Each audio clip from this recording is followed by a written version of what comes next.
Well, public space is more than just a place for people to wander through. It can bring joy, comfort, and help define what a community is all about. To find out how public spaces can have a positive effect on us, we're joined by Marc Halle. Marc is an award-winning landscape architect originally from Saskatchewan, and he's helped design many fantastic public places. He now lives in Montreal, but is in our city today to deliver a keynote lecture as part of SK Design Week. Good morning. All right. Good morning, Stephanie. Now, I mentioned you're originally from our fine province, and I understand that the Meewasin Trail actually had something to do with you becoming an architect. How so? Well, I've always been interested in design and always wanted to be an architect. And my first step into that was to study engineering at the University of Saskatchewan. So I had the good fortune of living in Saskatoon for 4 years, and it's really great to be back. But the Meewasin Valley is really something, and Saskatoon should be really grateful for the foresight and some really great leadership that made the decision not to do much with it, just to leave this natural system flowing through the city. There are so many cities, for example, in Toronto, that has just spent over $1 billion doing exactly that, naturalizing the mouth of the Don River. And in Saskatoon, luckily, it has kind of led its own course throughout time, and the city's been able to grow around it and still enjoy it and identify with it. What exactly, though, has Meewasin Valley Authority done so well in preserving this space? Well, I think it's because the zone has been protected for such a long time, but also been planned so that encroachments are limited, and it's almost a continuous unbroken corridor from the south ends from Cranberry Flats all the way to Wanuskewin. It's really, I think in many cities, unprecedented to have such a great unbroken park system in the heart of your city. To you, public spaces are much more than, just a walking path or maybe a fancy water feature.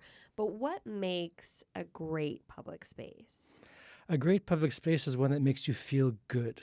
There's a famous urbanist out of Copenhagen named Jan Gehl, and he always say, a good public space is like a good party, right? You don't want to leave. It makes you feel really good. And I think we can all identify to what those spaces are. And they might seem easy, but they're not that easy to get the ingredients right. There are some basic building blocks to making a public space work, but there's really that final touch that helps it to sing. And is there some way, especially now, that we can bring everybody together? It seems like you'd almost get the impression nobody likes each other anymore. So how do we come together where we all get along, can have this experience in common, and it unifies people of all different stripes, all different silos, coming together and having a common experience that brings them together.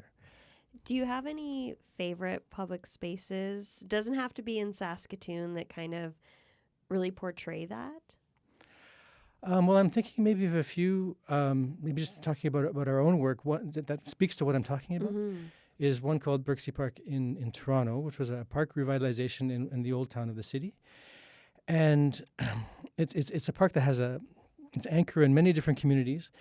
And when the park was being developed, it's a small park. And when it was being revitalized, there were three main stakeholder groups. One were the BIA. They wanted a postcard to be able to attract business and visitors and tourists. They want something beautiful.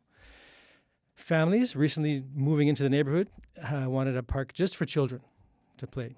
And then the dog owners or the pet owners only wanted a dog park. But the park was too small just to do that.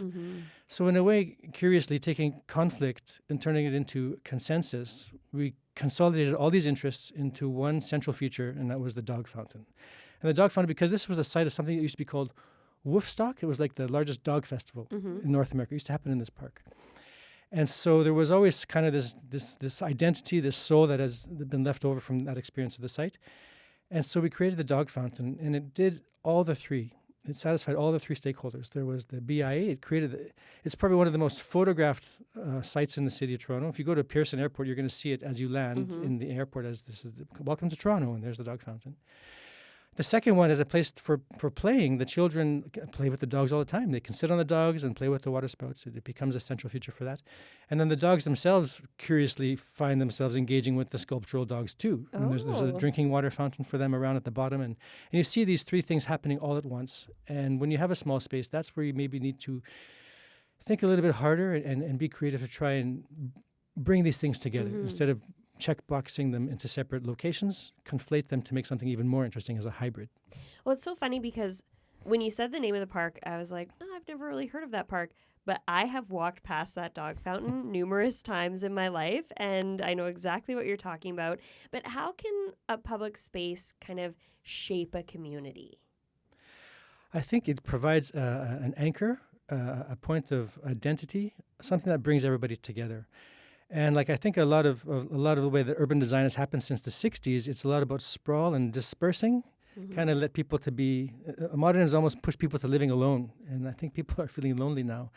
So I think a good public space is something that attracts people for whatever reason to come together, but also to feel good. And we see that happening now. Like people will pay a lot of money to go to Mexico to go do exactly that, to be on a beach in front of some phenomenal context in front of the sea, surrounded by other people, and being very comfortable in a state of almost half nakedness, being with other people in that state. And so there's kind of a pulling you out of your comfort zone, and it's not easy. How do you make people feel so good that they can't resist but to give in, right? We only have about a minute left, but I just want to ask you, obviously we have the Meewasin Trail, but any thoughts on how Saskatoon could create even more better, maybe public spaces? I think Saskatoon's done a great job. I think there have been some really great landscape architects in Saskatoon, and I've certainly been inspired by them. And even before I knew what landscape architecture was, I was influenced and impacted by them. But I think the river continues to do great work. The university is a fantastic design piece. It's a great public space as well. My only maybe recommendation or suggestion or long-term thinking is there a way to maybe increase the density of the city? So land is getting more valuable for things other than living on. We have to grow food, and we have to let biodiversity and habitats for other creatures besides humans have a place. And I think when if you can create an urban condition that is so well done, I think urban living and maybe living more compactly can really be a not only brings other economies and for the environment and all those other things, but also brings a lot of joy. Well, Marc, really appreciate the conversation this morning. Thank you so much for joining us. It was a pleasure. Nice talking to you.